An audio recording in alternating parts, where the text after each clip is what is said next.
Files tax free करो, और पीछे से दो जने कह रहे थे दारू की दुकानें बंद करो। अब इनको भी नहीं पता आज नारे किस चीज के लगाने, ऊपर से आया तो था ऊपर से आया तो था। तो दो जने कह रहे थे दारू की दुकान बंद करो, आगे वाले कह रहे थे कश्मीर फाइल्स टैक्स फ्री करो, फिर दूसरे वाले ने कहा बे आज कश्मीर वाला नारा लगाना है। तो जैसे रैलियां होती हैं उसमें कुछ टीवी वाले माइक लगा देते हैं कि हाँ जी किस लिए आए हो, तो वो यूं यूं देखता है किस लिए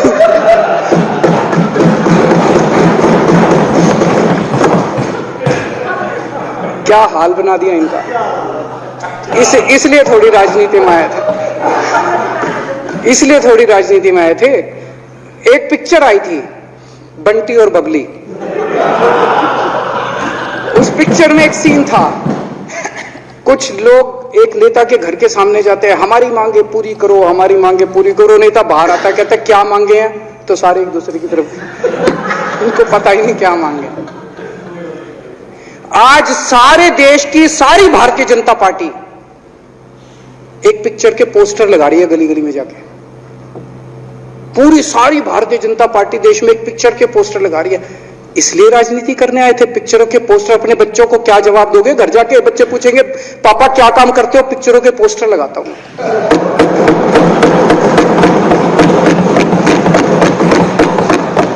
8 साल केंद्र सरकार चलाने के बाद अगर किसी देश के प्रधानमंत्री को विवेक अग्निहोत्री के चरणों में शरण लेनी पड़े तो इसका मतलब उस प्रधानमंत्री ने 8 साल में कोई काम नहीं किया। 8 साल खराब कर दिए। बताओ, विवेक अग्निहोत्री के चरणों में उनको शरण लेनी पड़ रही है, बचा लो बचा लो बचा लो। अगर किसी प्रधानमंत्री को कह रहे हैं कश्मीर फाइल्स टैक्स फ्री करो, अरे यूट्यूब पे डाल दो फ्री हो जाएगी। टैक्स फ्री क्यों करा रहे हो? इतना ही तुमको शौक है, विवेक अग्निहोत्री को बोलो यूट्यूब पे डाल देगा, सारी पिक्चर फ्री है, सारे जने देख लेंगे एक दिन के अंदर। टैक्स फ्री की क्या जरूरत है? यूट्यूब पे क्यों नहीं डाल? कल एक मैंने अखबार में पढ़ा, हरियाणा के अंदर एक भारतीय जनता पार्टी का ही एक एमएलए था, उसने कहा आज मैं पार्क के अंदर इसकी फ्री स्क्रीनिंग करूंगा।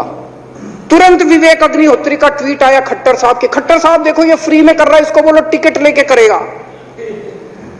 भाई साहब, कश्मीरी पंडितों के नाम पे कुछ लोग करोड़ों रुपए कमा रहे हैं और तुम लोगों को पोस्टर लगाने का काम दे दिया। आंखें खोलो, क्या कर रहे हो तुम लोग?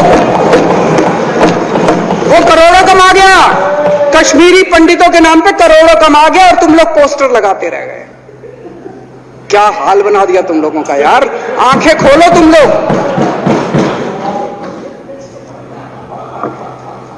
भेड़ बकरियों की तरह हाँक रखा है पूरे बीजेपी वालों को, भेड़ बकरियों की तरह हाँक रहे हैं। एक दिन बोले 3 का कृषि कानून लेके आए हैं, बहुत शानदार है, और फिर नीचे मैसेज आया भाई सारे जने तारीफ करो मोदी जी की। सारे बोले वाह मोदी जी वाह, क्या मास्टर स्ट्रोक है। और मेरे को याद है इसी सदन के अंदर इन लोगों ने उन 3 कानूनों की खूब तारीफ की थी, बोले क्या मास्टर स्ट्रोक है और क्या शानदार कानून लेके आए। 1 साल के बाद फिर आया भाई 3 कानून वापस ले लिए, बोलो फिर तारीफ करो मोदी जी की, भाई कानून बेकार थे मोदी जी। क्या इसी सदन के अंदर इन लोगों ने इतनी बेशर्मी, दिमाग पे ताला लगा रखा, इन्होंने कहा वाह मोदी जी वाह, क्या 3 कानून खराब थे आपने वापस ले लिया, देश को बचा लिया। क्या मास्टर स्ट्रोक, ये क्या हाल बना दिया आप लोगों का यार। फिर थोड़े दिन बाद बोले भाई दारू की दुकानों के खिलाफ करो, फिर सारे जने दारू की दुकान बंद करो, अब दारू ठीक हो गई दिल्ली में? आजकल तो शोर नहीं करते तुम लोग। अब कश्मीर फाइल आ गई, पहले कृषि कानून, रोज काम दे रखा है तुमको, कुछ ना कुछ ऊपर से आ जाता है, काम दे रखा है। अब दारू की दुकानें। मेरा एक ही निवेदन है मेरे बीजेपी के साथियों से, आप तो अपने ही हो, आप तो सब मेरे छोटे भाई बड़े भाई, विदुरी साहब तो बड़े भाई है मेरे, आप तो सारे अपने हो यार। थोड़ा सा देश के बारे में सोचो यार, थोड़ा देश के बारे में सोचो। हिटलर भी जो था वो कम से कम अपने चमचों को नौकरी देता था, रोजगार देता था। इतिहास उठा के पढ़ो। उसने रोजगार तो दिया था, इन्होंने क्या दिया आपको? आपके बच्चों को नौकरी दी? आपके घर में कोई खाने पीने का इंतजाम करा? आपकी बिजली का इंतजाम करा? केजरीवाल काम आता है आपके? आपके भी घर की बिजली फ्री कर रखी है। दिल्ली के 12 लाख बच्चों को नौकरी दी है मैंने, स्कूल ठीक कर दिए, अस्पताल ठीक कर दिए। आपके घर में कोई बीमार हो, केजरीवाल दवाई पहुंचाता, मोदी दवाई नहीं पहुंचाता। केजरीवाल काम आया।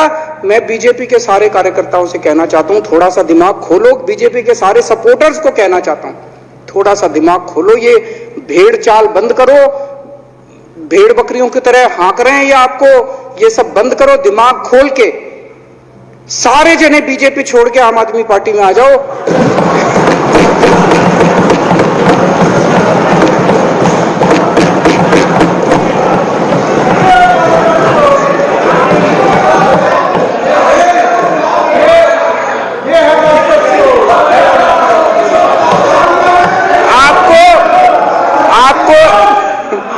आपको इज्जत मिलेगी, सम्मान मिलेगा। आपसे कतई झूठे नारे नहीं लगवाएंगे। राष्ट्र निर्माण में आपको साथ लेंगे हम, राष्ट्र निर्माण करेंगे आपके साथ मिलकर। ये पोस्टर भी नहीं लगवाएंगे झूठी फिल्मों के। और जो भी करना हो, कम से कम यार ये पिक्चर का प्रमोशन करना तो बंद करो। गंदे लगते हो तुम लोग, अच्छी शोभा नहीं देता आप लोगों को। यार आप अच्छे आदमी हो, कुछ करने आए थे राजनीति में, कहां पिक्चर के पोस्टर और प्रमोशन करने में लगा दिया। इन्होंने एक चिट्ठी लिख दी चुनाव आयोग को कि हम तीनों एमसीडी को यूनिफाई कर रहे हैं, इसलिए चुनाव टाल दो। चुनाव आयोग ने चुनाव टाल दिया। कल को दिसंबर में गुजरात के चुनाव हो रहे हैं। अब जनता कह रही है ये गुजरात हारेंगे। अब अगर ये गुजरात हारेंगे तो ये 10 दिन पहले चिट्ठी लिख देंगे चुनाव आयोग को कि भाई हम गुजरात को और महाराष्ट्र को एक कर रहे हैं, इसलिए गुजरात के चुनाव टाल दो। गुजरात के चुनाव टल जाएंगे। अगली बार ये लोकसभा हारेंगे, चिट्ठी लिख देंगे जी ये पार्लियामेंट्री फॉर्म ऑफ सिस्टम बड़ा खराब है, हम प्रेसिडेंशियल फॉर्म ऑफ सिस्टम ला रहे हैं, संविधान बदल रहे हैं, चुनाव टाल दो। चुनाव टल जाएंगे। ये क्या मजाक बना रखा है इन्होंने, नौटंकी कर रखी है इन्होंने। भारत जनतंत्र है, देश ये बर्दाश्त नहीं करने वाला जो इन्होंने नौटंकी कर रखी है। कहते हैं हम दुनिया की सबसे बड़ी पार्टी हैं, हम तो जी दुनिया की सबसे छोटी पार्टी हैं। फिर भी डर गए तुम लोग।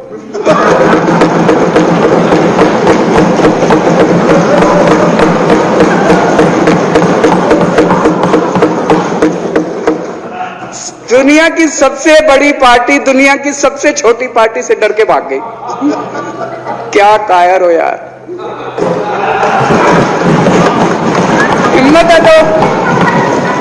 हिम्मत है तो चुनाव लड़के दिखाओ बीजेपी वालों, मान जाएंगे तुम। हिम्मत है तो चुनाव लड़के दिखाओ। कहते हो 56 इंच का सीना है, नहीं तो मान लो 56 इंच का सीना नहीं है, झूठ। नहीं तो मान लो कुर्ते के नीचे 56 इंच का सीना नहीं है, झूठ है ये। ইতিপূর্বেই আপনাদের সামনে তুলে ধরেছি দিল্লি বিধানসভার একটি ক্ষুদ্র চিত্র, যেখানে বক্তব্য রাখছেন দিল্লির চিফ মিনিস্টার অরবিন্দ কেজরিওয়াল।